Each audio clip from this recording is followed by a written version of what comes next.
Армысыздар. Жақында мен YouTube'дағы Елорда дін арнасындағы бірнеше бейнероликті көрдім. Бұл арна Астана қаласының дін істер басқармасына, яғни әкімдікке қатысты. Яғни бұл жай ғана біреудің жеке пікірі айтылатын блог емес. Бұл мемлекеттің құрылымдарына қатысы бар алаң. Сондықтан ондағы айтылған сөздерге қоғам да, заң да назар аударады. Бұл шығарылымдарда спикер ретінде Асқар Сабдин, Шыңғыс Саду және дінтанушы Александр Антипин қатысады. Олар мұсылман ағымдарын түрлі топтарға бөліп талқылайды. Фундаменталистер, дәстүршілер, модернистер, секуляристер, сонымен қатар сопылар туралы да айтады. Әңгіме барысында әртүрлі тақырыптар қозғалады.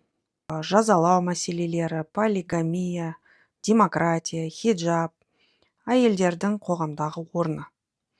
Ал осының арасында тағы бір қызық тақырып айтылады. Әйелдерді ұру мәселесі. Менталисты, давайте вот про это. Коротко, как они их описали. Кстати, да. Что вспоминается? Вспоминается очень интересно. Они вообще берут каждый раз аналитику, какие-то ядровые вопросы. Вот, например, у них ряд пунктов, такие как статус меньшинств, например, исламские уголовные наказания, полигамия, да, демократия, хиджаб, избиение жен мужьями, отдельный пункт у них выделен, и общественное участие женщин. И вот каждый из этих пунктов они проанализировали в разрезе вот этих четырех, То есть это маркеры, да. по которым они оценивают то или иное течение, да, на степень близости к их демократическим актуальным ценностям. И вот пример отношения насилия к женщинам. И вот они берут, что как раз фундаменталисты, причем применяют, активно одобряют, одобряют, вообще никаких проблем нет с тем, что женщин бить надо. И пошла палитра. Крайне секулярные говорят, нет, это все устарело, это запрещено, вообще запрещено, да, это вообще законом, нельзя да. применять. И вот традиционалисты и реформаторы вот между ними. Реформаторы уже с позиции, что да, действительно, в религии это есть, но нужно, то есть там очень в мягкой форме, там мисваком, то есть, это даже традиционалисты. Это традиционалисты, да. А модернисты говорят, что это уже архаика. Архаика называется. Студияда бір ой айтылады. Кейбір ағымдарда әйелге күш қолдануға болады, ал кейбірінде болмайды дейді. Яғни бұл мәселе бір түрдегі идеологиялық айырмашылық ретінде талқыланады.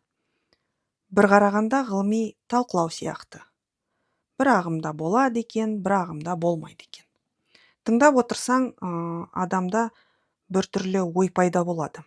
Сонда бұл мәселе әлі де талқыланатын тақырып па? Бірақ осы жерде бір қарапайым нәрсе жетіспей тұрған сияқты. Осы үшеуінің ешқайсысы бір ауыз сөзбен Қазақстанда әйелге қол көтеру қылмыс деп айтпайды. Шынында да айту қиын емес қой.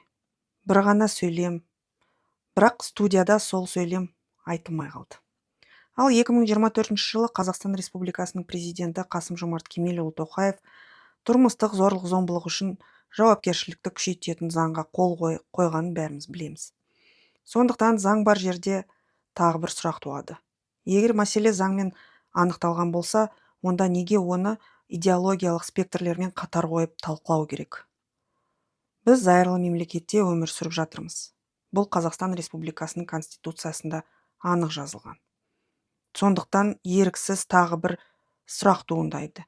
Егер сарапшылар қай ағымда әйелді ұруға болады, ал қайсысында болмайды деп талқылап отырса, онда Қазақстанда әйелді ұруға ешбір ағымға болмайтын айтып қою қиын ба? Фундаменталист болсын, дәстүршіл болсын, модернист болсын. Өйткені Қазақстанның қылмыстық кодексінде қай ағымға байланысты рұқсат етіледі деген бөлім жоқ. Сондықтан мемлекеттік құрылымдарға қатысы бар алаңдарда сөйлейтін сарапшылар ең қарапайым нәрсені анық айту керек. Заң ол заң, ал зорлық-зомбылық ол қылмыс. Бұл жерде ешқандай идеологиялық ерекшелік болмайды.